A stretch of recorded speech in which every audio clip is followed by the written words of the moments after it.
Ďakujem veľmi pekne. Slovenské poľnohospodárstvo zažíva za tejto vlády Smeru, Hlasu a SNS naozaj parametrickú zmenu. A to dokazuje aj napríklad tá skutočnosť, kde predseda výboru pre pôdohospodárstvo a životné prostredie v jednej televíznej relácii povedal, že po 48. nastal rozmach slovenského pôdohospodárstva. Tu stojíme pri tabuli, kde je to venované obetiam násilnej kolektivizácie. A naozaj mi rozumne berie, ako je to vôbec možné, že to človek môže povedať v jeho postavení. Mali by ho obhádzať, nie že navádzam, ale za to by ho mali obhádzať v každej dedine vajciami. Naozaj. Druhá parametrická zmena, ktorá dosvedčuje, že je zlé tam, kam ideme, je to, čo vystváral včera minister Takáč, kde sa vyhrážal na tlačovej konferencii farmárovi, malému farmárovi, a ide na ňo podávať trestné oznámenie. A ja sa pýtam pre pána kráľa, to kam sme sa to dostali? To minister sa ide vyhrážať malým farmárom? To naozaj... A za čo? Za to, že povedal pravdu? Ten človek povedal naozaj pravdu. Tu som si poznačil. Ministerstvo pokračuje v starých praktikách? Áno, pokračuje. Jasné, že pokračuje. Podsúva klamstvá zakrývajúce korupciu a nespôsobilosť. Áno, jasné, že to robí.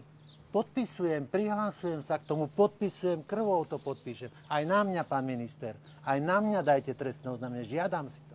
Prosím, presne to isté, čo povedal ten farmár, presne to isté hovorím ja, chcem trestné oznámenie. A prosím vás, komu vydal Smer, Hlas a SNS slovenské poľnohospodárstvo? Komu?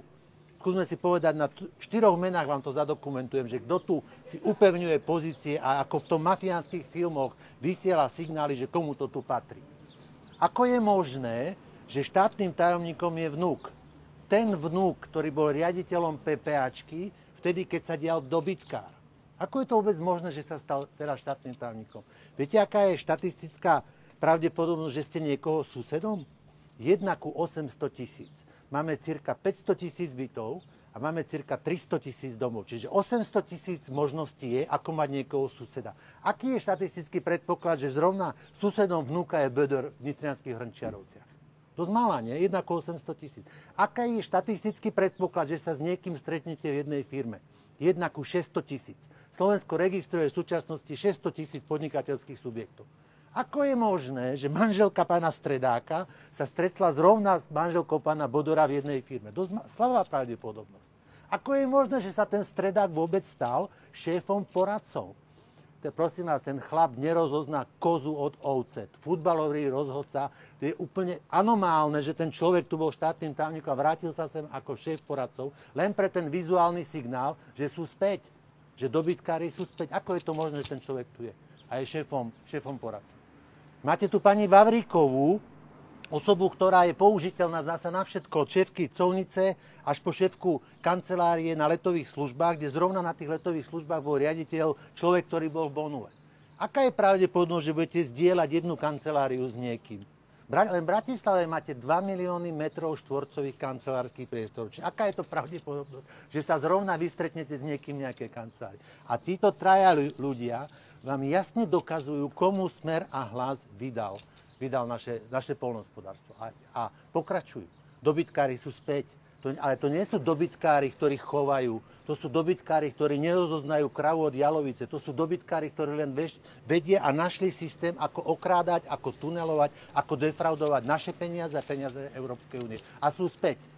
A to ten farmár povedal, ja to podpisujem. Ako je možné, že sa minister vyhráža? Minister tu je len taká kulisa. Viete, skrachovali predajca sedačiek, sa tu tvári na ministra, ale túto ministerstvo riadi niekto inde. To ministerstvo sa riadi niekde inde. A poľnohospodári trpia, a to je záver môjho vystúpenia, že naozaj trpia, lebo tu sa klame, podvádza na dennej báze. Minister nie raz, nie dvakrát povedal, čo sa udeje a neudialo sa aj v kontexte platieb. Priamých platieb, na ktoré poľnohospodári nie, že sa musia prosiť, lebo tu sa bude treba chodiť prosiť a nosiť úplatky. Na priame platby majú nárok, to je nárokovateľná platba. To len proste sa administruje cez tú PPAčku. A jak to dopadlo? Nemajú ju, nedostali ju, meškajú, nevyplácajú.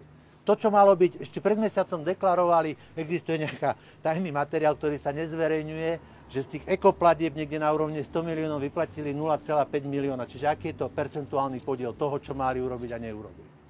Koľko ešte výhovorek? Na čo sa idete vyhovárať? Na čo sa idú vyhovárať? Na Radičovú, na Chrobáka, neviem, na všetko možné, ale treba už konečne povedať, že je tu kombinácia neschopnosti a záujmu.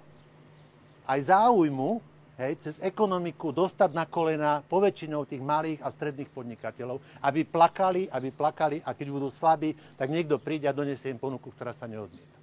A preto plne podporujem ten pondelok, že tu budú a budú protestovať za svoje práva. Naozaj ich v tom podporujem. Ja tu s nimi nebudem, aby niekto nepovedal, že to je politické. Ale chcem povedať aj ministrovi, on so mnou do diskusie nechodí, on chodí do diskusie iba s niekým, kto nemá nejaký personálny trek alebo nejaký aj odbornosť v tom poľnohospodárstve. Práve kvôli tomu by mohol stále hovoriť, že ak tomu nerozumejú. A tu mu odkazujem, že ten hnoj, čo si navozil tam, tak ak v tom bude pokračovať, tak ja mu hnoj navozím sem. Naozaj neviem, ako viac treba povedať, že to, čo sa deje v tejto budove, ale v slovenskom poľnohospodárstve, je naozaj zle. A bude to horšie.